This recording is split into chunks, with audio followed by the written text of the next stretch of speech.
حضرات، جیسے کہ آپ واقف ہیں، آج ہماری تاریخ اسلام کی 613ویں نشست ہے،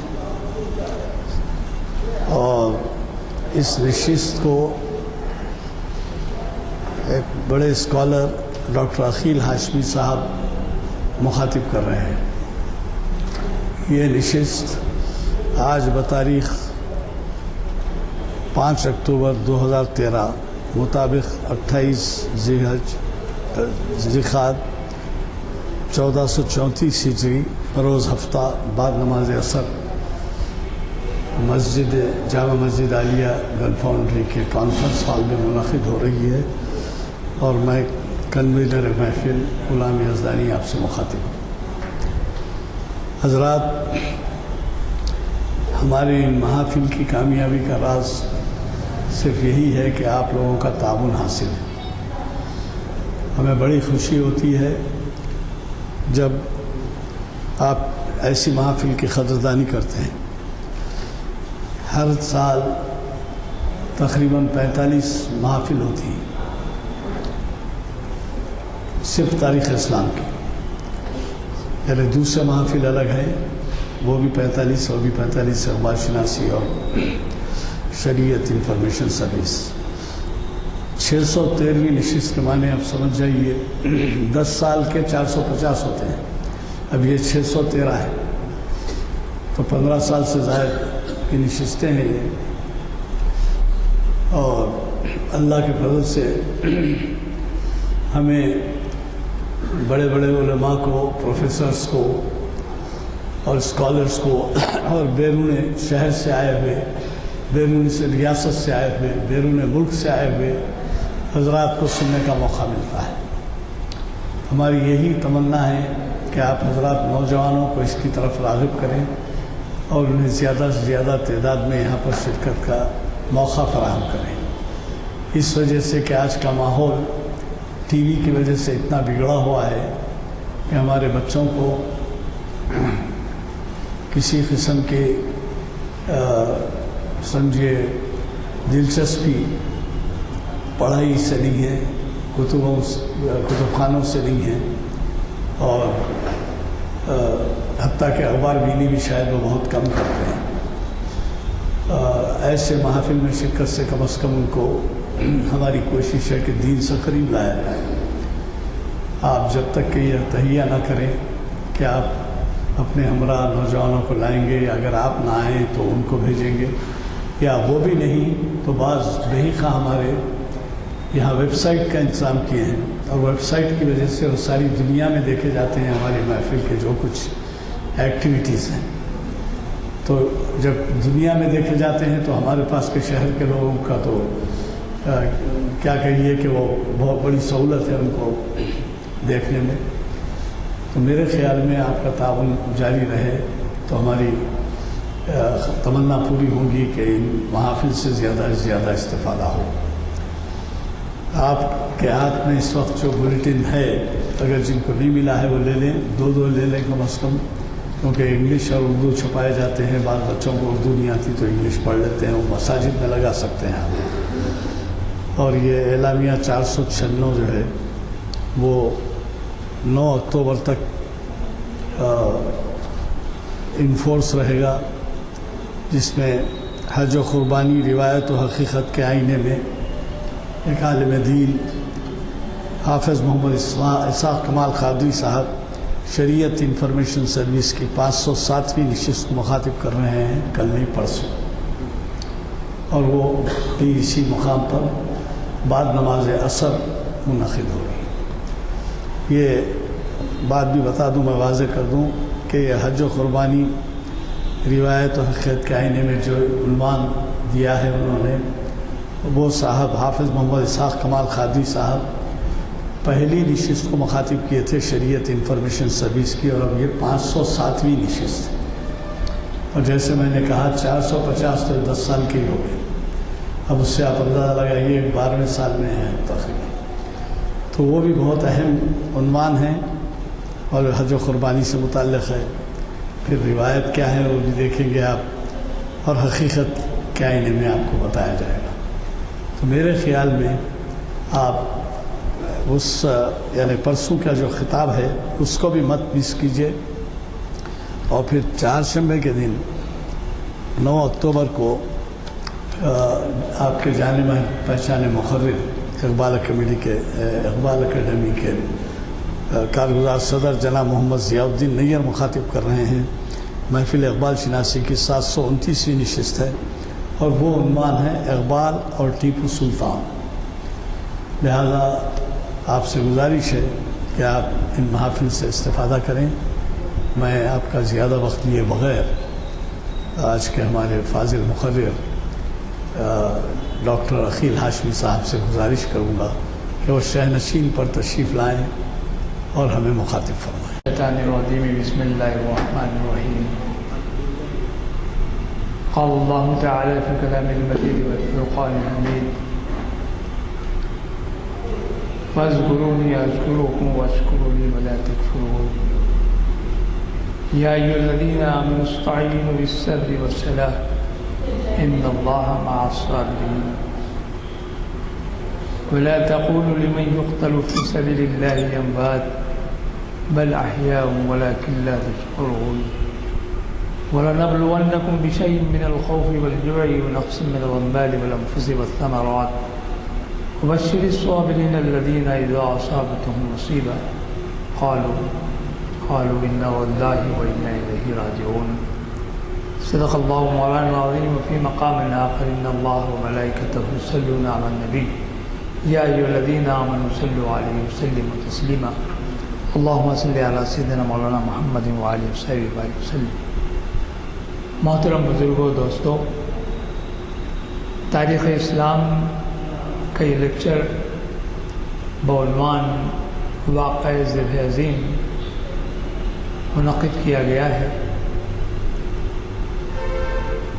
شاید اگلے 10-12 دن میں ہم اس عظیم واقعے سے، جس کو ہم عید الاضحیٰ کے نام سے یاد کرتے ہیں، ایک خوشگوار فریضہ اور ایک قربانی کا احساس، ایثار اور بندگی کا ایک غیر معمولی جذبہ لیے ہوئے عید کی خوشیاں ہم منائیں گے۔ اسی مناسبت سے میں نے اپنے طور پر یہ غور کیا کہ آج تاریخ اسلام کے تحت واقعہ ذبح عظیم سے متعلق کچھ باتیں آپ کی گزار کروں۔ دراصل واقعہ ذبح عظیم ایک ایسا واقعہ ہے جو تاریخ عالم میں اپنی نوعیت اور اپنی اہمیت و افادیت بلکہ عظمت کے ساتھ ساری دنیا کی قوموں کے لیے درس ہدایت اور مشعل راہ ہے۔ اصل بات یہ ہے کہ قوموں میں قربانی دینے کا ایک جذبہ، خود کو جانثاری کے مرحلے میں اپنے آپ کو وابستہ کرنے کا جذبہ موجود ہوتا ہے۔ تاریخ عالم ہم کو بتاتی ہے کہ پچھلی قوموں میں، خواہ دنیا کے کسی حصے میں آباد ہوں، انہوں نے اپنے اپنے انداز سے جو ان کے معبود ہیں، جو ان کے الہ ہیں، جو ان کے خدا ہیں، ان کے حضور یا ان کی خدمت میں انہوں نے قربانی پیش کی، نذرانہ پیش کیا۔ اور یہ بھی درست ہے کہ پچھلی قوموں میں جب قربانی دی جاتی تھی، جیسے کہ قرآن میں کہا گیا ہے کہ بقربان تاکلوا النار، کہ آسمان سے ایک آگ آتی اور وہ آگ اس قربانی کو کھا لیتی یا جذب ہو جاتی، وہ جلا دیتی، تو اس قوم کے لوگوں کو یہ احساس ہوتا کہ ان کی قربانی قبول ہو گئی۔ لیکن اسلام نے اور رسول اکرم صلی اللہ علیہ وسلم نے امت کے لیے یہ درس دیا کہ اب اللہ تعالیٰ نے وہ آگ کے کھا لینے والی جو چیزیں جو نذر کے طور پر، جو قربانی کے طور پر پیش کی جاتی تھی، اس کی بجائے اگر کوئی نذرانہ بطور خاص ذبیحہ ذبح کیا جانور اس کا گوشت اب امت کے لیے حلال کر دیا گیا. یہ بڑی نعمت ہے امت کے لیے بھی. آج ہمارے صاحب یہ بات ہمارے ذہنوں میں نہیں ہے کہ پچھلے زمانوں میں، پچھلی قوموں میں جو قربانیاں دی جاتی تھیں یا جو ذبیحہ پیش کیا جاتا تھا ان کی نوعیت کیا تھی اور ہمارے پاس اس کی نوعیت کیا ہے. یہ میں نے بات اس لیے کہی کہ قربانی کا جو گوشت ہوتا ہے وہ ہمارے لیے حلال ہے اور ہم اس کا استفادہ کر سکتے ہیں. واقعہ ذبح عظیم یہ دراصل حضرت ابراہیم علیہ السلام اور آپ کے صاحبزادے حضرت اسماعیل علیہ السلام سے متعلق واقعہ ہے. قرآن مجید میں پروردگار نے اپنے محبوب حضرت ابراہیم خلیل اللہ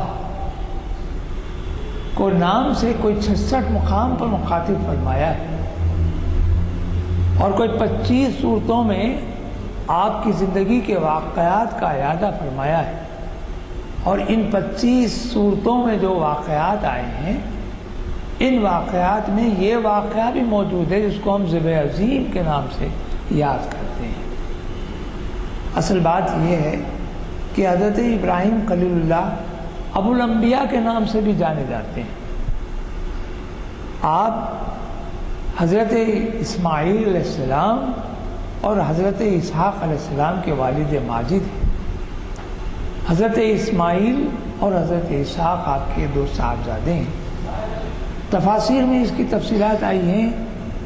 میں یہاں صرف ذبح عظیم سے متعلق آپ کو اپنی گفتگو کو محدود کروں گا کیونکہ حضرت ابراہیم علیہ السلام کے واقعات میں حج کا اظہار بھی ہے، کعبۃ اللہ کی تعمیر بھی ہے اور پھر ایسے واقعات آئے ہیں جس میں نمرود سے مقابلہ بھی ہے، مصر کے فرعون سے بھی آپ کا سابقہ پڑا.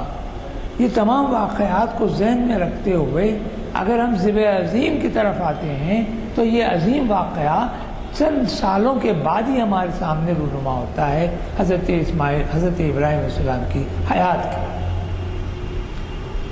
ہوا یہ ہے کہ حضرت ابراہیم علیہ السلام جب اپنی قوم میں ایک مایوسی کا اظہار انہوں نے دیکھا اور آپ کی تبلیغ سے وہ لوگ کسی حد تک مبذول یعنی اپنی توجہ کو مبذول نہیں کیا، الہ واحد کی پرستش کی طرف وہ نہیں آئے، تو آپ نے اپنے وطن سے نقل وطن کرتے ہوئے شام کے علاقے میں آپ پہنچ گئے. حالانکہ یہ واقعہ آپ کے ذہن میں ہوگا کہ جب حضرت ابراہیم علیہ السلام کا نکاح یا شادی حضرت بی بی حاجرہ سے ہوئی تو حضرت بی بی حاجرہ اور حضرت بی بی سارہ آپ کی دوسری زوجہ، پہلی زوجہ حضرت سارہ ہیں اور دوسری زوجہ حضرت حاجرہ ہیں. حضرت حاجرہ کے بدن سے حضرت اسماعیل علیہ السلام پیدا ہوئے اور یہ واقعہ میں مختصر انداز میں آپ کے سامنے پیش کر رہا ہوں کہ جب پروردگار کا حکم ہوا کہ اپنی بیوی اور اپنے بچے، چھوٹے معصوم بچے کو جو اب جب تک اکلوتا ایک ہے، اب یہ حضرت اسحاق پیدا نہیں ہوئے، ایک ایسی وادی میں جو وادی ذی زرعا قرآن میں کہا جاتا ہے، ایسی وادی جہاں کوئی زراعت یا کوئی ہریالی یا کوئی سبزی نہ ہو، وادی ذی زرعا کہا گیا، وہاں چھوڑ دینے کا حکم ہوا. تو حضرت ابراہیم علیہ السلام نے حکم خداوندی، ایک بات ہمیشہ ذہن میں نشین رکھیے کہ پروردگار عالم سے محبت اور اس سے عشق ہمیشہ اس بات کا تقاضا کرتا ہے عشق کہ قربانی ہو، ایثار ہو، سپردگی ہو اور بندگی کا ایک حق ادا کرنے کی کوشش ہو. بندہ، کسی موقع سے میں نے آپ کی خدمت میں عرض کیا تھا کہ بندے کے معنی غلام کے ہیں اور غلام کا کام ہی یہ ہوتا ہے کہ اپنے آقا کی اطاعت کرے، اپنے آقا کے حکم کی سرے منہ یعنی بال برابر بھی حکم کی یعنی خلاف ورزی نہ کرے. یہی بندگی ہے. جب ہم عبداللہ کہتے ہیں تو اللہ کا بندہ ہے، اور بندے کے معنی ہے غلام، اور غلام کا کام ہے آقا کی اطاعت کرنا. حکم جو مل جائے آقا کا تو اس کی پابندی لازم ہے. رسول اکرم صلی اللہ علیہ وسلم کے جد اعلیٰ ہونے کے ناطے حضرت ابراہیم علیہ السلام اپنی اس منزل میں ہیں جہاں خلیل اللہ کے نام سے پکارے جا رہے ہیں. اللہ تعالیٰ کا حکم ہوا کہ اپنے بیٹے اور اپنی بیوی کو ایک ایسی وادی میں چھوڑ آؤ جہاں کسی قسم کی سرسبزی نہ ہو، اناج نہ ہو، پانی نہ ہو اور دیگر اشیاء ماتیات جس سے کہ ضرورتیں انسان کی خصوصاً کھانے پینے کا غذا کا معاملہ طے ہو جائے. آپ نے اپنی بیوی اپنے بچے کو آپ لے کر چلے تو معصوم بچہ تو کیا بات کر سکتا تھا. اہلیہ نے پوچھ لیا کہ حضرت خلیل اللہ سے کہ ہے اللہ کے رسول آپ ہمیں کہاں لے جا رہے ہیں؟ تو حضرت ابراہیم علیہ السلام نے کہا کہ میں تمہیں کسی ایک مقام پر چھوڑنے جا رہا ہوں. تو حضرت بی بی حاجرہ نے آپ سے پوچھا کیا آپ اپنی مرضی سے ہمیں چھوڑنے جا رہے ہیں؟ تو کہا نہیں، یہ مجھے میرے اللہ کا حکم ہے، میرے آقا کا حکم ہے کہ میں تمہیں اور تمہارے بچے کو ایک ایسے مقام پر چھوڑ دوں جہاں کسی قسم کی سرسبزی نہ ہو. دیکھیے یقین اور خدا کی وحدانیت پر اور اس کی محبت کا جو انداز ہے بی بی حاجرہ کا، غور فرمائیے. ایک حکم کی پابندی میں حضرت ابراہیم خلیل اللہ چلے ہیں تو آپ کی اہلیہ محترمہ کا جذبہ صداقت کا اندازہ کیجئے کہ وہ بھی پوچھتی ہیں کہ کیا یہ آپ کے اللہ کا حکم ہے؟ تو آپ نے کہا کہ ہاں یہ میرے پروردگار کا حکم ہے. تو پھر آپ کے انہوں نے جواب میں کہا تو ہمیں یقین ہے کہ وہ ہم کو ضائع نہیں کرے گا. دیکھیے حضرت حاجرہ کے جواب کا انداز مختصر یہ کہ اس مقام پر حضرت ابراہیم علیہ السلام حضرت حاجرہ اور حضرت اسماعیل کو چھوڑے اور کچھ کھانے کے لیے ذوقہ حیات، کچھ پانی، کچھ کھجور اور کچھ جو چیزیں اشیاء جو کھا سکتے تھے، کچھ دنوں تک رہ سکتی تھیں، ان کے پاس پہنچا دی اور رخصت ہو گئے. ایک آدھ دن کے بعد وہ اشیاء ختم ہو گئی، پانی کی ضرورت پڑی، بچہ بے چین ہو گیا. پیاس، بھوک اور پیاس انسان کا ایک ایسا وصف ہے کہ اس سے کسی قسم سے مفر یا کسی قسم سے چھٹکارا ممکن نہیں.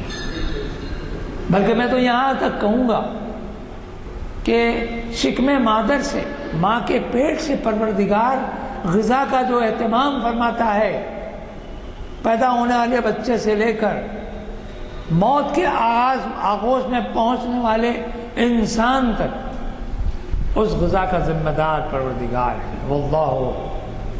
واللہ خیر الرازقین. اللہ تعالیٰ بہترین رازق ہے اور وہ کھلاتا ہے اور بن مانگے کھلاتا ہے. تو ماں کے پیٹ سے لے کر خبر کی آغوش تک، بلکہ خبر کی آغوش سے لے کر حشر کے بپا ہونے تک بھی اللہ تعالیٰ اس کا اہتمام فرماتا ہے. اور تو اور جنت و دوزخ میں بھی رزق پہنچایا جا رہا ہے.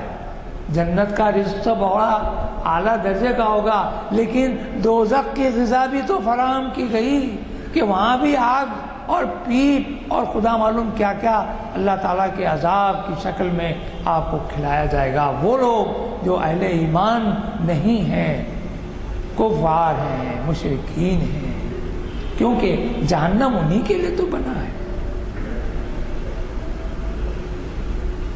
مختصر یہ کہ جب غذا ختم ہوئی تو بچہ بلک بلک کر رونے لگا، پیاس تڑپنے لگا. اس منزل میں حضرت بی بی حاضرہ نے اونچی پہاڑ پر چڑھ کر دور تک دیکھنے کی کوشش کی کہ کہیں دور سے کوئی قافلہ آ جائے تو ان سے کچھ مدد مانگ لی جائے، کچھ پانی کا اہتمام کر لیا جائے، کچھ غذا کے لیے آواز دے دی جائے۔ تو کبھی اس پہاڑ کے چوٹی پر پہنچ رہی ہیں اور کبھی بچے کی محبت سے بے چین ہو کر بچے کو دیکھنے کے لیے قریب آ جاتی ہیں، پھر وہاں سے دوسری جانب جاتی ہیں۔ آج بھی حجاج کرام صفا و مروہ جو پہاڑ کی دو چوٹیاں ہیں، ان چوٹیوں پر اسی حضرت حاضرہ کی جو سمجھے دوڑ تھی، حضرت حاضرہ کی جو کوشش تھی، جو سعی تھی، اس کی پابندی کرتے ہیں، اور وہ پابندی حج کے مناسک میں ایک اہم پابندی ہے جس کو شاعر اللہ کہا گیا ہے۔ اس کے جب تک کہ آپ صحیح نہ کر جائیں طواف کے بعد، یہ تو آنے والے میں نے ابھی سنا، آج ہمارے مولانا یزدانی صاحب نے بتایا کہ کوئی صاحب دوشنبے کے دن حج اور قربانی کے مسائل سے متعلق گفتگو کریں گے، تقریر فرمائیں گے۔ یقیناً یہ ان کا موضوع بھی ہے اور وہ یقیناً اس پر مفصل بحث کر سکتے ہیں، بات روشنی لا سکتے ہیں۔ میں صرف اتنا بتانا چاہ رہا ہوں کہ حضرت اسماعیل پیغمبرانہ صفات لے کر پیدا ہوئے، پھر وہ منزل بھی آئی جبکہ حضرت اسماعیل علیہ السلام کے پاؤں کی رگڑ سے ایک چشمہ پھوٹ پڑا، اور اس چشمے کو جب حضرت حاجرہ نے دیکھا تو دوڑ کر انہوں نے پانی کے بہہ جانے کو روکنے کی غرض سے انہوں نے مٹی سے اس کا کٹھا باندھ دیا، اس کو محدود کرنے کی کوشش کی، اور زبان اقدس سے زمزم کا لفظ نکلا۔ زمزم کے معنی ہے رکنا، رک جانا، رک رک۔ آج بھی چشمہ زمزم ہمارے پاس موجود ہے، اور یہ اس سے بہتر اللہ کی نشانی اور اللہ کی قدرت، اس کا معجزہ، اللہ تعالیٰ کی اور پیغمبرانہ صفات کے حامل حضرت اسماعیل علیہ السلام سے منسوب یہ واقعہ مل جاتا ہے۔ یہ منزل ختم ہوئی، اب وہ منزل آ رہی ہے کہ حضرت اسماعیل علیہ السلام عمر کے 12ویں 13ویں سال میں ہیں۔ اس دوران حضرت ابراہیم علیہ السلام کو پروردگار نے، دیکھیے جن کے رتبے ہیں سوا، ان کو سوا مشکل ہے۔ پروردگار ہر انسان کو، ہر اہل ایمان کو آزمائش سے دوچار کرتا ہے تاکہ یہ پتہ لگے کہ وہ محبت الہ میں اور پروردگار کی محبت میں کس حد تک مکمل، کس حد تک مضبوط اور کس حد تک محبت کا حامل بنا ہوا ہے۔ ہمارے پاس جو دارالامتحان کہا گیا دنیا کو، اس وجہ سے کہا گیا کہ یہاں ہر آن آپ کے ساتھ امتحان ہے۔ اب اس امتحان میں اگر آپ ثابت قدم ہو جائیں اور اپنی ایمان کو مضبوطی کے ساتھ تھامے رہیں اور پروردگار کے احکام کی پابندی کرتے رہیں، اس کے رسول کے بتائے ہوئے راستے پر اپنی زندگی کو چلاتے رہیں، چلتے رہیں، تو پھر آپ کو اندازہ ہوگا کہ یہ وہ محبت اور یہ ایمان کی مضبوطی، یقین کا جو جذبہ ہے، وہ آپ کو اس امتحان میں کامیاب کرے گا۔ حضرت اسماعیل علیہ السلام 12-13 برس کے ہیں۔ حضرت ابراہیم علیہ السلام خواب دیکھتے ہیں۔ خواب میں آپ کیا دیکھتے ہیں؟ تو کہنے والا خواب میں یہ بتا رہا ہے کہ اے ابراہیم، تم خدا کی محبت میں اپنے بیٹے کو ذبح کرو۔ ایک بات یہ بھی ذہن میں آئی کہ آپ نے خود خواب میں یہ دیکھا کہ میں اپنے بیٹے کو ذبح کر رہا ہوں۔ ذبح کرنا، کاٹنا، اسی سے ذبیحہ ہے جو کٹ جاتا ہے، وہ ذبیحہ کہلاتا ہے۔ جو ہمارے پاس جو جانور ذبح ہوتا ہے، اس کا یہ واقعہ ہے کہ پروردگار نے اس ذبح عظیم کو حضرات پیغمبرانہ کیفیات کے ساتھ کس طرح ہمارے لیے لازم قرار دیا۔ یاد رکھیے کہ اسلام کے جو پانچواں رکن ہے وہ حج ہے، اور حج میں قربانی کا ایک جز لازم ہے۔ وہ آپ کا حج اس وقت تک مکمل نہیں ہوتا جب آپ قربانی دے کر حلق کریں، سر کو ملا دیں، اور پھر اس کے بعد آپ اپنے لباس میں آ جائیں۔ حج کی تفصیلات الگ ہیں، اب یہاں مجھے مقصود نہیں ہے۔ تو یہاں یہ بات بتا رہا ہوں کہ رسول اکرم صلی اللہ علیہ وسلم سے جد اعلیٰ ہیں حضرت ابراہیم علیہ السلام، خواب میں آپ دیکھتے ہیں کہ اپنے بیٹے کو آپ ذبح کر رہے ہیں۔ تو آپ ایک دن دیکھتے ہیں، خاموش بیٹھ جاتے ہیں کہ ہو سکتا ہے کہ وہ میرے خواب کا معاملہ، خیال کا معاملہ ہو، لیکن دوسرے دن پھر وہی خواب آپ کو آتا ہے نظر، اس میں آپ پھر ذبح کر رہے ہیں۔ تیسرے دن کی کیفیت بھی یہی رہی، تو یہ محسوس ہوا کہ یہ واقعی ہے، یہ پروردگار کی جانب سے کوئی ہدایت ہے، پروردگار کی جانب سے کوئی حکم ہے، اور پروردگار کی جانب سے کسی آزمائش سے مجھے دوچار کیا جانے والا ہے۔ ایسے موقع پر آپ نے اپنے وہ صغیر سے لڑکے سے، بیٹے سے کہا کہ چلو بچے سے پوچھ لیتے ہیں کہ آخر معاملہ کیا ہے۔ باپ اپنے بیٹے سے پوچھتے ہیں، بیٹا میں نے خواب میں دیکھا ہے کہ میں تم کو ذبح کر رہا ہوں، کاٹ رہا ہوں۔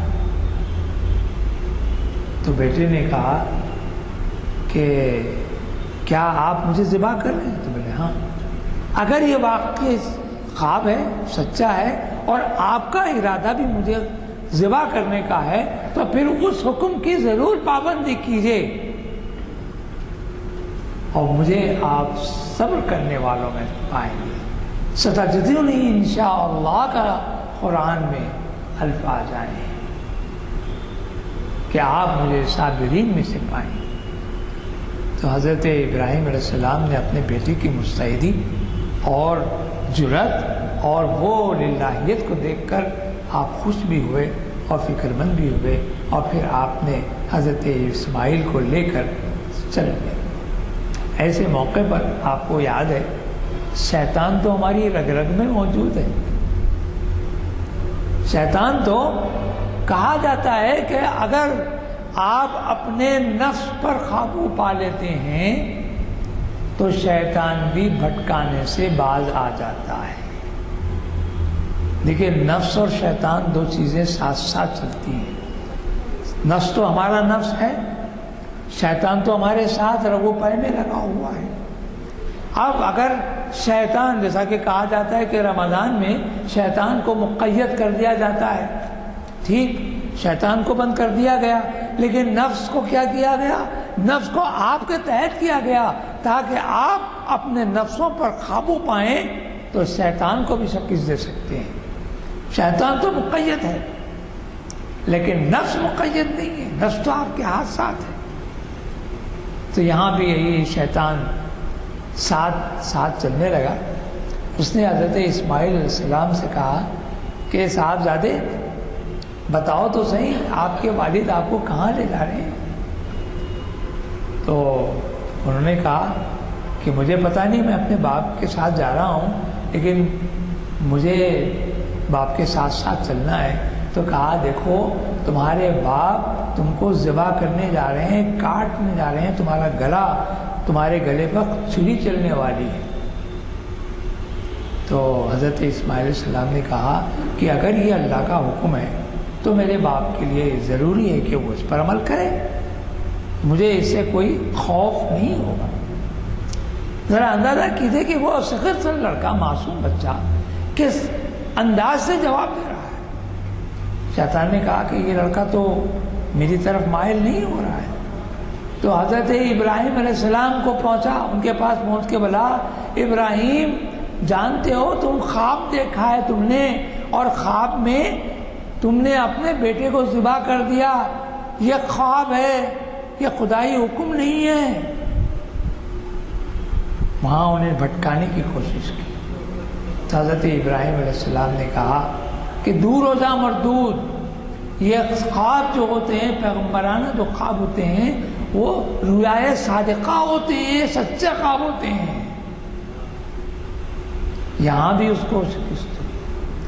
ایسے ایک اور مقام پر حضرت ابراہیم علیہ السلام کو اس نے بھٹکانے کی کوشش کی، لیکن آخر کار اس مقام پر پہنچ گئے جہاں آپ کو اپنے لڑکے حضرت اسماعیل علیہ السلام کو ذبح کرنا تھا۔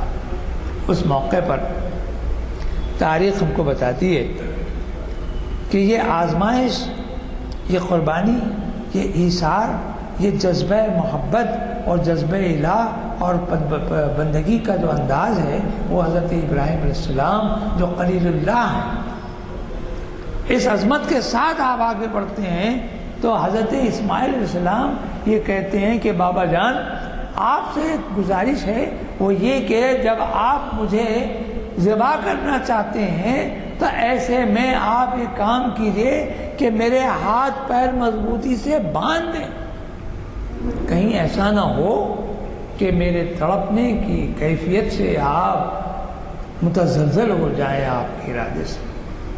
اور پھر سب سے اہم بات میں آپ کو یہ بھی بتا دوں کہ آپ چھری کو بھی ذرا تیز کر لیں کہ چلنے میں وہ تیزی دکھائے اور میرا حلق جلد سے جلد کٹ جائے، تاکہ آپ حکم خداوندی کی مکمل پابندی کے ساتھ قربانی دے دیں۔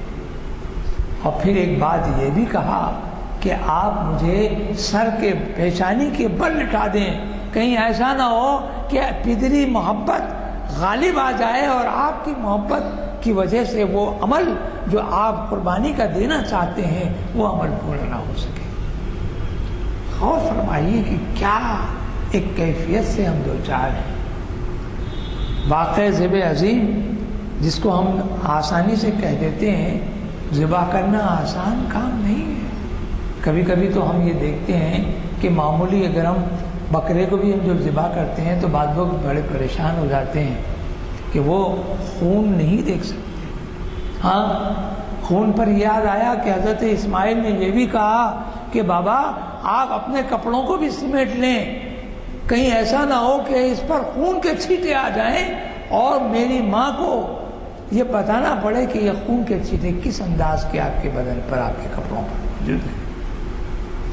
مختصر یہ کہ حضرت ابراہیم علیہ السلام قربانی کے لیے تیار ہوئے اور پھر آپ نے اپنے صاحبزادے کو پیشانی کے بل لٹا دیا، اور قرآن میں اس پورے واقعے کو سورہ صافات کی 99ویں آیت سے 103 آیت کے درمیان بیان کر دیا گیا ہے کہ کیا پورا ایک واقعہ آپ کے سامنے آیا۔ اور حضرت اسماعیل علیہ السلام کو جب ذبح کیا گیا تو پروردگار کے حکم سے حضرت ابراہیم علیہ السلام نے بیٹے کے حلق پر چھری چلا دی، اور یہ سمجھ رہے ہیں کہ چھری چل رہی ہے اور میرے بیٹے کے حلق پر چل رہی ہے، لیکن پروردگار عالم یہ منظر دیکھ رہا ہے۔ پروردگار عالم نے حضرت جبریل علیہ السلام کو بھیجا، اس کے ساتھ جنت سے ایک مینڈا یا ایک دمبا بھیجا اور بیٹے کو ہٹا دیا، اسماعیل کو ہٹا دیا گیا اور حضرت اسماعیل کی جگہ دمبے کو رکھا گیا۔ چھری چل رہی ہے لیکن چھری حلق ہے اسماعیل پر نہیں چل رہی ہے، بلکہ حلق ہے بکرے کے دمبے پہ چل رہی ہے۔ اور جب آپ نے دیکھا اپنی آنکھوں سے پٹی ہٹا کر تو پھر معلوم ہوا کہ اس کی جگہ ایک دمبا ہے۔ پھر اس میں قرآن کہتا ہے صدقت ہے، وہ ایک لفظ آیا ہے اس کے اندر کہ رویا کو، خواب کو صدق کے سائے سے سچا کر دیا ابراہیم نے۔ تو معلوم یہ ہوا کہ حضرت ابراہیم علیہ السلام اور حضرت اسماعیل کا یہ جو عمل ہے وہ امت کے لیے بھی اس لیے شعار اسلام بن گیا کہ حضور اکرم صلی اللہ علیہ وسلم کے جد اعلیٰ حضرت ابراہیم علیہ السلام ہیں، اور ابراہیم علیہ السلام کی جو قربانی کا انداز ہے، جو یقین ہے، وہ کیا یقین ہے؟ پروردگار قرآن میں فرماتا ہے کہ کہا جا رہا ہے ان صلاتی و نسکی و محیای و مماتی للہ رب العالمین، کہ کیا کہ میری صلاۃ اور میری تمام ہر وہ کیفیات جو میرے سے متعلق ہیں، میری زندگی، میری حیات، میری موت، ساری کی ساری اگر کسی کے لیے ہے تو وہ پروردگار کی للہ رب العالمین۔ ابھی میں نے جو ابتدا میں آیتیں پڑھی سورہ بقرہ کی آیتیں ہیں، فاذکرونی واذکرکم واشکرونی ولا تکفرون، یا ایھا الذین آمنوا استعینوا بالصبر والصلاۃ ان اللہ مع الصابرین ولا تقولوا لمن يقتل في سبيل الله اموات بل احیاء ولكن لا تشعرون ولنبلونكم بشيء من الخوف والجوع ونقص من الاموال والانفس والثمرات وبشر الصابرين الذين اذا اصابتهم مصیبۃ قالوا انا للہ وانا الیہ راجعون۔ ان تمام آیات کا مختصر اگر آپ کو معنی سمجھ میں آیا تو پروردگار نے کہا کہ تم میرا ذکر کرو میں تمہارا ذکر کروں تاکہ تم شکر گزار کرنے والے بندوں میں شامل ہو جاؤ، اور پھر یہ بھی کہا کہ تم صبر کرو اور صلاۃ قائم کرو، نماز قائم کرو۔ انا اعطیناک الکوثر فصلی لربک وانحر کہا گیا، فصلی لربک وانحر، صلاۃ کو نہر یعنی ذبح سے متصل کر دیا گیا، ملا دیا گیا کہ نماز قائم کرو اور قربانی دو۔ قربانی کے معنی صرف یہ نہیں ہوتے کہ دمبا ختم، قربانی ہر طرح کی قربانی چاہتی ہے پروردگار کی محبت۔ کہا گیا کہ تم کو ہر طرح کی آزمائشوں سے آزمایا جائے گا، تم کو ثمرات دیے جائیں گے، تم کو آسانیاں دیے جائیں گے، تم کو مصیبتوں میں بھی ڈال دیا جائے گا، لیکن ان تمام چیزوں سے تم جب عہدہ برا ہو جاؤ گے، تم اس منزل میں آ جاؤ گے تو تم لوگ یہی کہیں گے، کیا کہیں گے وہ لوگ؟ قالو کہیں گے انا للہ وانا الیہ راجعون، کہ یہ پروردگار ہی کی طرف سے تھا اور پروردگار ہی کی طرف جانے والا ہے۔ ذرا غور فرمائیے کہ اہل اللہ اور پھر پیغمبرانہ شان رکھنے والی ہستیاں کیسی تھیں۔ یہاں یہ بات بتاؤں آپ کو کہ تسلیم اور رضا کی جو منزل ہے، تسلیم کے معنی خمیں، سر تسلیم خمیں جو مزاج یار میں آئے کہا گیا، تسلیم کے معنی ہر وہ بات کو منظور کر لینا، رضا کے معنی بھی وہی ہے، اجازت چاہنا یا اپنے آپ کو سپرد کر دینا یا مرضی کے خلاف نہ کرنا، راضی و رضا ہو جانا، یہ منشا ہے۔ قربانی دراصل کیا ہے؟ آپ کو تسلیم و رضا کا سبق سکھاتی ہے۔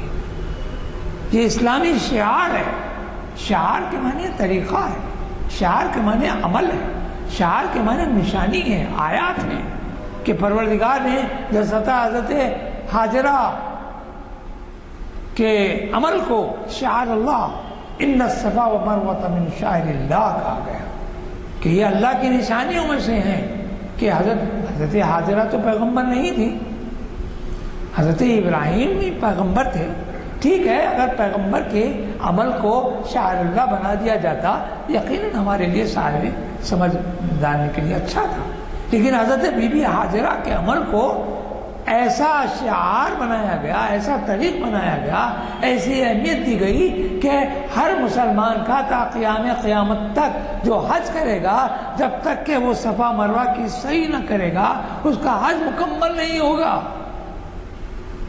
یہ کیا ہے؟ تو معلوم ہوا کہ یہ محبت ہے، یہ عشق ہے، یہ للہیت ہے، یہ قربانی ہے، یہ ایثار ہے، یہ جذبہ سپردگی ہے، پروردگار کو کے حق میں اپنے آپ کو سپرد کر دینا ہے، ہر حیثیت سے سپرد کر دینا ہے۔ ایک منزل پر کہا گیا کہ حضرت ابراہیم علیہ السلام کو جب آگ میں جھونک دیا گیا نمرود کی، تب فرشتے نے پوچھا ابراہیم اگر آپ کہیں تو میں ایک پر مار کر اس آگ کو ابھی بجھا دوں۔ ہوا نے پہنچ کر کہا کہ ابراہیم اگر تم کہو تمہاری خواہش ہے کہ یہ آگ فرو ہو جائے، ختم ہو جائے، تو ہوا سے اس کو اڑا دو۔ اس کے جواب میں حضرت ابراہیم نے کیا کہا؟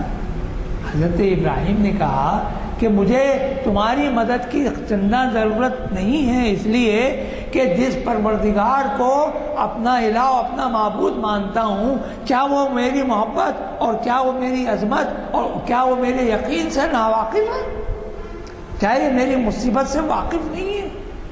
میرا یقین ہے کہ وہ ہر لمحہ مجھ سے واقف ہے، اور اس مصیبت اور اس ابتلا سے وہی مجھے آزاد کرائے گا۔ اس یقین کی ضرورت ہے۔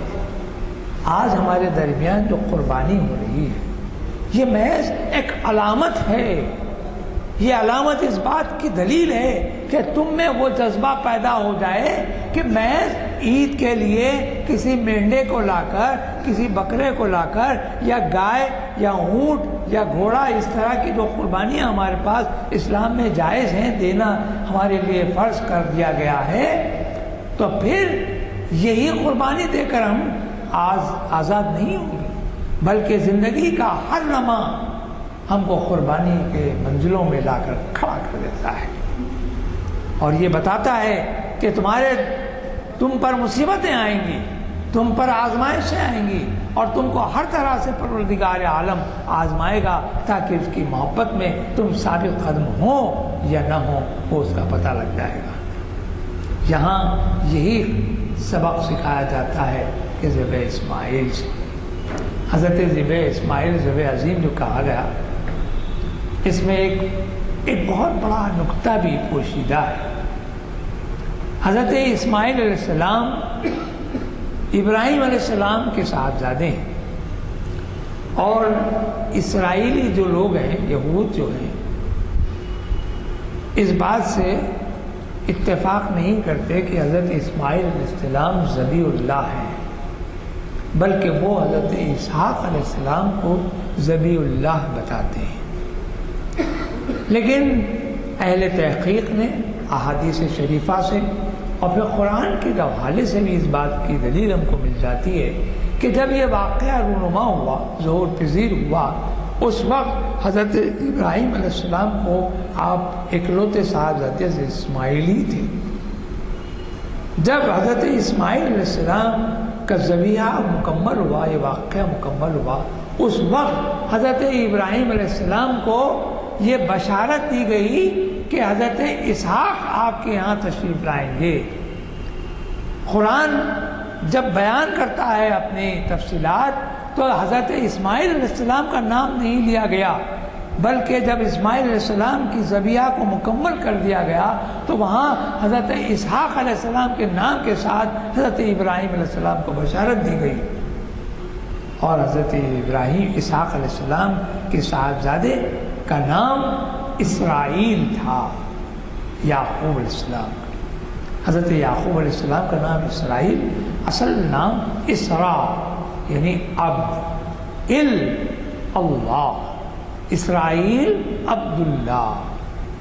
پھر وہی بات، اب بنی کے معنی قبیلہ ہے، بنی یا بنو قبیلہ ہے، بنی قبیلہ ہے، بنی اسرائیل، تو بنی اسرائیل کے معنی بنی اسرائیل کے تمام وہ قبیلے جو حضرت یعقوب علیہ السلام کی نسل میں آتے رہے، اور انہی کو یہود کہا گیا۔ ان لوگوں کا دعویٰ یہ ہے، اور وہ غلط دعویٰ ہے۔ قرآن جہاں ہمارے پاس تفصیلات مہیا کرتا ہے یہ حقیقتیں، اسی طرح حضرت حضور اکرم صلی اللہ علیہ وسلم کی احادیث سے بھی یہ بات ثابت ہوتی ہے کہ حضرت اسماعیل ہی ذبیح اللہ ہیں، اسحاق ذبیح اللہ نہیں ہے۔ لیکن اسرائیل ہیں، اسرائیل لوگ اسحاق علیہ السلام کو ذبیحہ بنانے کی کوشش کرتے ہیں۔ یہاں یہ بات میں آپ کی خدمت میں عرض کرنا چاہتا ہوں، وہاں ذبیح اللہ کے نام کو اظہار نہیں کیا گیا، یعنی اسماعیل علیہ السلام کا نام نہیں لیا گیا، صرف ذبح کہا گیا۔ لیکن ذبح عظیم کا ایک مرحلہ اور آنے والا ہے، وہ کب آنے والا ہے تو پھر پتہ لگے گا کہ صدیوں بعد حضرت اسماعیل کی اولادوں میں، یعنی حضرت ابراہیم خلیل اللہ کی نسل میں حضور اکرم صلی اللہ علیہ وسلم کی تشریف آوری ہوئی، اور آپ کے نواسے حضرت امام حسین علیہ السلام رضی اللہ تعالی عنہ نے جو کربلا میں شہادت تھی، وہ تتمہ ہے، وہ اکتمام ہے اس ذبح عظیم کا جس کا آغاز حضرت اسماعیل علیہ السلام سے ہوا تھا۔ کہ وہاں حضرت اسماعیل علیہ السلام کو تو دمبے کے ذریعے سے بچا لیا گیا، لیکن حضرت حسین کے حلق پر تو تلوار شمشیر چل گئی۔ ہمارے پاس ذبح عظیم کے واقعات کی جو کڑیاں ہیں، تفاسیر میں آئیے، حضرت امام حسین کے واقعات بھی پڑھیے اور حضرت اسماعیل علیہ السلام کے واقعات پڑھیے، تو معلوم ہوگا کہ یہ جو پیغمبرانہ صفات ہے یہ پروردگار کی آزمائش کا ایک غیر معمولی، ایک ایسا واقعہ ہے کہ جس کو کبھی فراموش نہیں کیا جا سکتا۔ جان دی ہوئی اسی کی تھی، جان دی ہوئی اسی کی تھی، حق تو یہ ہے کہ حق ادا نہ ہوا۔ پروردگار کی جان دی ہوئی ہے، اور پروردگار کی دی ہوئی جان کو اگر اسی کی محبت میں اور اسی کے انس میں، اسی کی قربانی میں اگر اپنے آپ کو ہم قربان کر دیں تو کون سا کمال کیا؟ کوئی کمال نہیں، کوئی نظراتہ، کوئی بڑی بات نہیں ہے۔ اور پھر انسان کے لیے کہا گیا ہے کہ نہ تو زمین کے لیے ہے نہ آسمان کے لیے، نہ تو زمین کے لیے ہے نہ آسمان کے لیے، اور تو اقبال نے کہا ہے نا، نہ تو زمین کے لیے ہے نہ آسمان کے لیے، جہاں ہے تیرے لیے تو نہیں جہاں کے لیے، جہاں ہے تیرے لیے تو نہیں جہاں کے لیے۔ تو معلوم ہوا وَسَخَّرَ لَكُم مَّا فِي السَّمَاوَاتِ وَمَا فِي الْأَرْضِ کا ہے کہ تمہارے لیے یہ تمام کائنات کو مسخر کر دیا۔ شرط کیا ہے؟ شرط یہ ہے کہ تم میں وہ احساس نہ صرف جاگزی ہو بلکہ غیر معمولی جوش و خروش کے ساتھ تمہارے دل و دماغ میں، تمہاری روح میں پیوست ہو جائے، اور اس جذبے کے ساتھ تم کھڑے رہو کہ جس کا نام قربانی ہے۔ قرآن میں جو واقعات بیان کیے گئے ہیں، جس کو کہا گیا ہے کہ ہاسا قصص الحق، یہ قصے جو ہیں سچے قصے ہیں، اور ان سچے قصوں کا معاملہ یہ ہے کہ یہ تمہارے لیے عبرت و نصیحت پیش کرتے ہیں۔ تو واقع ذبح عظیم کا جو معاملہ ہے، کہنے کو بہت دو حرفی ہو جائے گا کہ حضرت ابراہیم نے اپنے بیٹے کو خدا کی راہ میں ذبح کر دیا، اور ایک سچے خواب کو انہوں نے سچا کرنے کی کوشش کی، اور اس کا عمل میں وہ کامیاب و کامران رہے۔ مگر یہ بات اس بات پر ختم نہیں ہوتی، بلکہ یہاں جو کہا جا رہا ہے کہ وہ اہم چیز یہ ہے کہ اللہ تعالیٰ کی خدمت میں اپنی بندگی کا نذرانہ اگر کوئی پیش کرنے کا طریقہ سکھایا جا رہا ہے۔ اسی وجہ سے اقبال نے ایک مقام پر کہا ہے، کیا ہے وہ سکھائے کس کو؟ اسماعیل کو آداب فرزندی۔ وہ شعر میں آپ کو بتاتا ہوں۔ اقبال نے بڑے اچھے انداز میں کہا ہے کہ مکتب کی کرامتی، کیا ہے وہ شعر یاد نہیں آ رہا مجھے، جی کبھی کبھی ذہن ادھر سے نکل جاتا ہے، جی تو میں عرض کرتا ہوں کہ اقبال نے اس کی طرف اشارہ کرتے کہا تھا کہ بہرحال اقبال ہوں کہ کوئی اور شاعر ہوں، اس طرف آپ کی طرف توجہ مبذول کرواتی ہے بات کہ قربانی اصل دراصل کیا ہے کہ خدا کی راہ میں اپنے آپ کو پیش کرنا ہے۔ یہ شہادت کا ہے، ایمان میں قلم رکھنا ہے۔ لوگ آسان سمجھتے ہیں مسلمان ہونا، یہ شہادت گئے الفت میں قدم رکھنا ہے۔ لوگ آسان سمجھتے ہیں مسلمان ہونا، تو دراصل مسلمانی کا جو انداز ہے وہ دراصل قربانی چاہتا ہے۔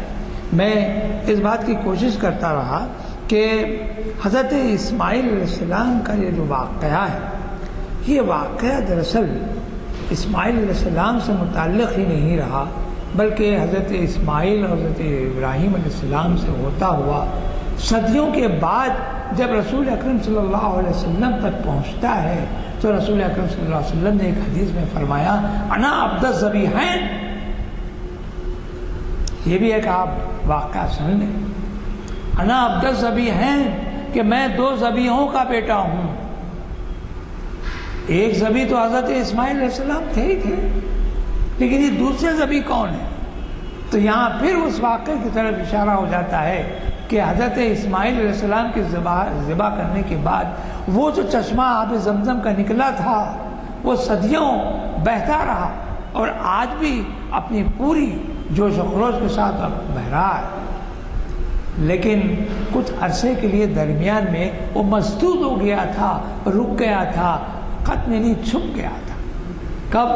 حضرت ابراہیم علیہ السلام کی صدیوں بعد، جب کہ بنو قریش یہاں موجود ہیں، حضرت حضور اکرم صلی اللہ علیہ وسلم کے دادا حضرت عبد المطلب وہاں کے سقا کے پوری خدمت پر موجود، سقائی کی خدمت پر موجود ہیں۔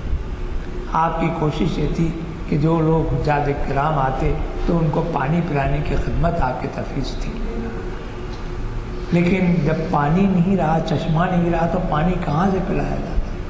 تو آپ ہمیشہ اس بات کی کوشش میں لگے رہتے تھے کہ زمزم کے بارے میں جو آپ سنتے آئے تھے روایتیں، اس کی تلاش کرتی جائے۔ ایک موقع ایسا آیا کہ آپ نے ارادہ کر لیا کہ اس کو کسی نہ کسی کعبۃ اللہ کے قریب میں اس کی تلاش کرے۔ روایتوں میں ہے کہ آپ نے خواب دیکھا اور کہنے والے، بتانے والے نے اشارہ کر کے بتایا کہ کعبۃ اللہ کا جو مطاف ہے، جو طواف کرنے والا جو حصہ ہے، اس حصے کی کوئی اسی حصے گوشے میں وہ زمزم کا کنواں موجود ہے۔ تو حضرت عبد المطلب نے ارادہ کیا اور اپنے اہل خاندان کے لوگوں کو بلایا اور کہا کہ دیکھو اب میں یہ زمزم کی تلاش میں نکلا ہوں، آپ لوگ میری مدد۔ انہوں نے کہا کہ یہ پانی کہاں نکلے گا؟ زمزم ایک واقعہ تھا، ہو گیا، ختم ہو گیا، مسدود ہو گیا، فنا ہو گیا، اب وہاں پانی کی کوئی گنجائش فراہم نہیں ہو سکتی۔ لیکن حضرت مطلب کا جو عزم، جو ارادہ، جو عظمت تھی، وہ بھی دلوں میں قائم تھی۔ انہوں نے کہا کہ ہم تو آپ کا ساتھ نہیں دے سکتے، مگر حضرت عبد المطلب نے جا کر ایک قسم کھا لی، ایک ارادہ کر لیا، ایک نیت کر لی، اور آپ نے یہ قسم کھا لی کہ اگر زمزم کی تلاش میں کامیاب ہو جاؤں تو میرے 10 بیٹے ہیں، ان 10 بیٹوں میں سے کسی ایک بیٹے کو میں خدا کی راہ میں قربان کر دوں گا، خدا کی راہ میں قربان۔ اب بات دیکھیے، وہاں قربانی کا منظر ایک اور تھا، یہاں قربانی کا منظر کوئی اور ہے۔ حضرت عبد المطلب، ان کے 10 بیٹے ہیں اور 10 بیٹوں میں سے ایک بیٹے کو آپ قربان کر دینا چاہ رہے ہیں، نظر آپ نے مان لی، نیت کر لی، ارادہ کر لیا، قسم کھا لی، چلی ہو گئی بات۔ حسن اتفاق آپ اس کوشش میں بڑے کامیاب ہوئے۔ آپ نے ایک مقام پر جو آپ کو اشارتاً خواب میں دکھایا گیا تھا، اس کے ارادے سے آپ نے آج جہاں زمزم کا کنواں ہے وہاں آپ نے کھدائی کرنا شروع کر دی۔ کچھ ہی دیر میں پانی وہاں سے برآمد ہو گیا۔ تو آپ بے انتہا خوش ہوئے۔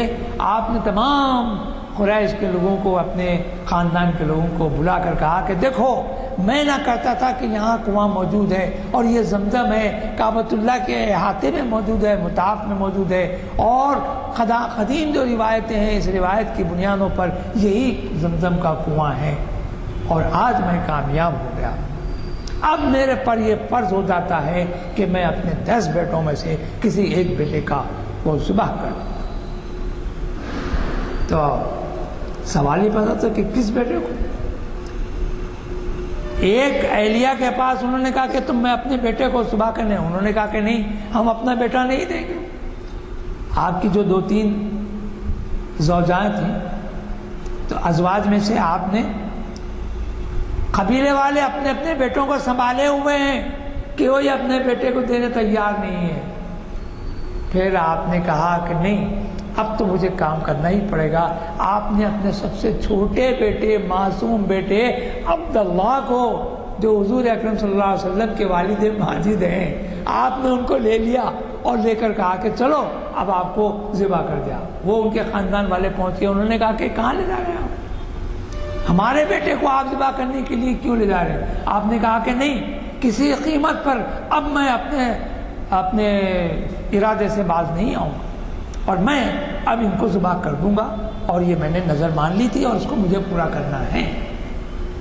قبیلے والے پریشان ہوئے، انہوں نے کہا کہ بھئی اس کا حل نکالو، کہیں ایسا نہ ہو کہ یہ اپنی قسم پوری کرنے کے لیے حضرت عبداللہ کو ذبح کر دیں، اور یہ کر بھی سکتے ہیں، بڑے سردار ہیں، قریش کے اعلیٰ درجے کے قبیلے کے سردار ہیں۔ ایسے میں اس زمانے میں کاہن ہوتے تھے جو جادو کے جو انداز ہوتے تھے، فال کھولتے تھے، فال ڈالنا، یعنی ایک ارادہ کرتے، جیسے کہ ہمارے پاس عام طور پہ کہتے ہیں کہ فال ڈال کے خورا اندازی جسے کہتے ہیں اٹھایا فال ڈال۔ اس زمانے میں ایک خاتون فال دیکھنے کے لیے کاہنہ تھی، اس کاہنہ کے پاس پہنچ کے خاندان والوں نے کہا کہ دیکھو معاملہ یہ ہے، ہم اپنے بچے کو بچانا چاہتے ہیں، ورنہ عبد المطلب تو اپنے بیٹے کو بالکل ذبح کرنے کے لیے تیار ہے۔ اس کاہنہ نے کہا کہ نہیں، اس کا طریقہ کار بھی ممکن ہے، وہ یہ کہ ایک کام یہ کرو کہ بچے کا نام ایک خورا پر رکھو، اور 10 اونٹوں کا نام یا 10 اونٹوں کا نام لکھ کر اونٹ ایک خورا پر رکھو۔ اب خورا اندازی کرو، اگر اونٹ کا نام اٹھ جائے تو 10 اونٹوں کو قربان کر دو، بچے کا ذبح رک جائے گا، اور اگر اتفاق سے بچے کے نام کا خورا اٹھ جائے تو پھر ایک کام یہ کرو کہ ان 10 اونٹوں کی تعداد میں 10 کو اور اضافہ کر دو، 20 اونٹ ہو جائیں گے، اور 20 کی جگہ پھر خورا اٹھاؤ، اگر خورا کا انداز میں اونٹ اٹھ جائے تو 20 کو ذبح کر دو اور بچہ بچ جائے گا، اگر بچے کا نام آ جائے تو پھر 10 اونٹ کا اضافہ کرو۔ علی ھذا القیاس اس وقت تک اونٹوں کا اضافہ کرتے رہو جب تک کہ بچے کا نام نہ اٹھے، اونٹوں کا نام اٹھ جائے اور اونٹ ذبح ہو جائیں، انسانی جان بچ جائے۔ جانور تو ذبح کرنے کے لیے ہی ہے، جانور تو ذبح کرنے کے لیے پروردگار نے ہمارے پاس مویشی، پرندے چرندے جو حلال کر دیے گئے ہیں، وہ انسان کے لیے خدمت کے لیے چیزیں ہیں۔ جیسا کہ ابھی کہا کہ وہ سخر لکم ما فی السماوات و ما فی الارض، ہر زندگی کائنات کی ہر چیز تمہاری خدمت کے لیے موجود ہے، تو یہ بھی تو خدمت ہے، لیکن انسانی جان بڑی اہمیت ہے۔ قرآن میں ایک مقام پہ یہ بھی کہا گیا کہ کسی انسان کو بلا وجہ قتل کر دینا پوری انسانیت کا قتل کے مطابق، کسی انسان کو، وہاں تخصیص نہیں ہے مسلمان، ہندو یا پارسی، سکھ، عیسائی، کسی کی نہیں، کسی انسان کا قتل بغیر کسی وجہ علت سبب کے اگر قتل کر دیا جائے تو وہ ساری انسانیت کا قتل کے مترادف بات ہے۔ خیر، قرآن اندازی ہوئی، 10 اونٹ اٹھتے نہیں، حضرت عبداللہ کا نام اٹھ رہا ہے، 20 اونٹ عبداللہ کا نام اٹھ رہا ہے، 30 اونٹ عبداللہ کا نام اٹھ رہا ہے۔ اب بات بڑھتے بڑھتے اب پہنچی 100 اونٹ کے برابر، اللہ اکبر، 100 اونٹ کا خورا ایک طرف، حضرت عبداللہ کا نام ایک طرف۔ اس وقت حضرت عبداللہ کا نام نہیں اٹھا، اونٹوں کے نام کی خورا اٹھ گئی۔ حضرت عبد المطلب نے کہا ایسا ممکن ہے کہ شاید غلطی سے اٹھ گیا ہو نام، پھر سے ایک بار خورا اندازی کی جائے۔ پھر سے ایک بار خورا اندازی کی گئی، پھر بھی اونٹ کے نام کا خورا اٹھا، تو آپ نے کہا کہ ہاں، اطمینان کی خاطر پھر ایک بار اور کر لیا جائے۔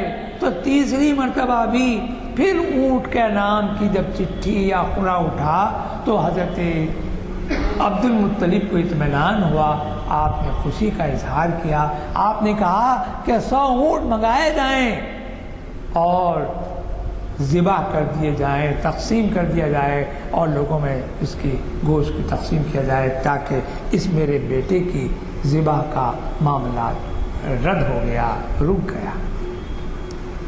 انا عبد الذبیحین، ایک نکتے کی بات جو فقہی مسئلہ ہے، ہمارے پاس جب کوئی شخص کسی شخص کو قتل کر دیتا ہے تو قصاص پوچھا جاتا ہے، قصاص یعنی اس کا بدلہ. کہا جاتا ہے جن کے پاس قتل ہوا ہے اس سے پوچھا جاتا ہے کہ بھئی دیکھو یہ تمہارے پاس اس شخص نے اس شخص کو قتل کر دیا، تم کیا چاہتے ہو؟ کیا اس کے بدل تم پیسہ ٹکا کچھ جائیداد کچھ لینا چاہتے ہیں؟ ہر جانے کے طور پر تم یہ لے لو اور ہم کو معاف کر دو، یا پھر کیا تم چاہتے ہو کچھ جان کے بدلے جان دیا جائے؟ تو اگر وہ شخص کہہ دے کہ جان کے بدلے مجھے جان چاہیے تو پھر اس کا قتل ہو جاتا ہے، اور جان کے بدلے اگر مال چاہتا ہے تو پھر وہ مال دے کر اس کی جان کو بخش دیا جاتا ہے. اس کو ہم قصاص کہتے ہیں. آج بھی ہمارے پاس خصوصاً جہاں اسلامی قانون چل رہا ہے وہاں اس کی رعایت باقی ہے. آپ کو سن کے خوشی اور حیرت بھی ہوگی کہ حضور اکرم صلی اللہ علیہ وسلم کی ابھی ولادت کا مسئلہ ہی نہیں ہے. حضرت عبداللہ خود صغر سنے چھوٹے ہیں، عبد المطلب آپ کے والد ماجد موجود ہے، 100 اونٹ کو ذبح کرنے کے لیے تیار کر دیا گیا. حضرت عبداللہ کو بچا لیا جا رہا ہے ذبح ہونے سے. اسلام آیا، اسلام میں قصاص مقرر ہوا، جان کے بدلے جان لینے کا حکم بھی آیا، لیکن جان کے بدلے مال لے کر جان کو بخش دینے کا بھی انداز سامنے آیا. تو معلوم یہ ہوا کہ 100 اونٹ کے برابر جو مال مقرر ہوا وہ برابر ہے جان دینے کے. قصاص کا جو رقم مقرر ہوئی وہ 100 اونٹ کی رقم کے برابر ہوئی. یہ پروردگار کے محبوب رحمت للعالمین صلی اللہ علیہ وسلم کہ وہ پیغمبرانہ شان کا ایک ایسا مظاہرہ ہے کہ جو آپ کی پیدائش آپ کی ولادت سے برسوں پہلے یہاں موجود ہے. یہاں میں آپ کی خدمت میں عرض کروں یہ واقعہ بھی یاد رکھنے کے قابل ہے کیونکہ ذبح عظیم میں حضور اکرم صلی اللہ علیہ وسلم نے فرمایا انا عبد الذبیحین، میں 2 ذبیحوں کا بیٹا ہوں. حضرت اسماعیل علیہ السلام کی نسل سے حضرت حضور اکرم صلی اللہ علیہ وسلم کی تشریف آوری ہوئی اور آپ ہی کے والد ماجد کا نام حضرت عبداللہ بن عبد المطلب. تو وہ بھی ذبیح ہوئے، ان کو پروردگار نے وہاں بچا لیا حضرت اسماعیل کو، اور حضرت اسماعیل کے ساتھ حضرت عبداللہ کو زمزم کے برآمد ہونے کے موقع پر اس طرح بچا لیا جا رہا ہے. وہ قصاص قرآن کی روح سے، حدیث کی روح سے، فقہ کی روح سے جب برابر ہو رہا ہے انسانی جان کے مماثل ہو رہا ہے. تو یہ بات یاد رکھیے کہ حضور اکرم صلی اللہ علیہ وسلم حضرت ابراہیم علیہ السلام کی نسل مبارک کے وہ عظیم فرزند ہیں کہ جو قیامت تک آپ کی ہدایت اور آپ کی شریعت ہمیشہ کے لیے زندہ قائم و باقی رہنے والی ہے، اور اس سے کسی قسم سے ہم کو دور ہونے کی ضرورت نہیں ہے. آج اس بات کی ضرورت ہے کہ پروردگار نے جو حضرت اسماعیل علیہ السلام کے آزمائش میں آپ کو جو مبتلا کیا تھا اس سے آپ نے اپنے پیغمبرانہ شان سے اس کو مکمل فرمایا. تو یہاں 3 باتیں آپ کی خدمت میں عرض کروں گا کہ حضور اکرم صلی اللہ علیہ وسلم نے کہ دادا یا جد امجد حضرت ابراہیم علیہ السلام کو جب آزمائش میں مبتلا کیا تو آپ کو انعامات سے بھی سرفراز کیا گیا. وہ انعام کیا ہے؟ جب ابراہیم علیہ السلام نے کعبۃ اللہ کی تعمیر مکمل کی تو حکم ہوا طواف کریں اور بی بی حاجرہ جو آپ کی اہلیہ محترمہ ہیں، آپ کی توسط سے جو انعام ملا امت مسلمہ کو تو وہ صحیح ہوئی، یعنی صفا و مروہ کا انعام آپ کو ملا کہ حج کے اتمام کے لیے آپ کو وہ ضروری ہو جاتا ہے. اور بیٹے کی جو قربانی ہوئی اس کے لیے زمزم کیا نعمت ہمارے سامنے آئی. تو معلوم ہے کہ آزمائش پروردگار جب لیتا ہے، امتحان میں آپ کامیاب ہوتے ہیں تو وہ نعمتوں سے بھی سرفراز کرتا ہے، مراتب کو بھی آپ سے نوازتا ہے، اور تو اور اپنے قرب، اپنی معیت، اپنی محبت سے بھی وہ آپ کو دوچار کرتا ہے. آج اس بات کی ضرورت ہے کہ قربانی کے مسئلے کو سمجھے. قربانی کے معنی صرف ذبیحہ کے معنی صرف کسی جانور کا اور سنت ابراہیمی کی پیروی میں اس ذبح کو کرنا ہی تو کرنا ہے، لیکن اس کے ساتھ ساتھ اس جذبے کو بھی فراوانی کے ساتھ، اس جذبے کو سچائی کے ساتھ، اس جذبے کو صداقت کے ساتھ اپنے دلوں میں جاگزی کرنا ہے، اپنی نسلوں میں منتقل کرنا ہے کہ قربانی محض اس نام کا نہیں ہے، قربانی ایثار کا نام ہے، قربانی شعار اسلامی کے زندہ کرنے کا نام ہے، قربانی تسلیم و رضا کا نام ہے، قربانی اپنے آپ کو پروردگار کے حوالے کرنے کا نام ہے۔ اور یہ جب تک کہ ایمانی اور ایخانی حرارت کے ساتھ مومن کے دل میں یہ جذبہ پیدا نہ ہو، پھر وہ اسلام کا مدعی یا اسلام کا صحیح معنی میں اپنے آپ کو پیرو نہیں سمجھ سکتا۔ وصلی اللہ تعالی علی خیر خلقہ محمد وآلہ وصحبہ اجمعین برحمتک یا ارحم الراحمین والحمد للہ رب العالمین۔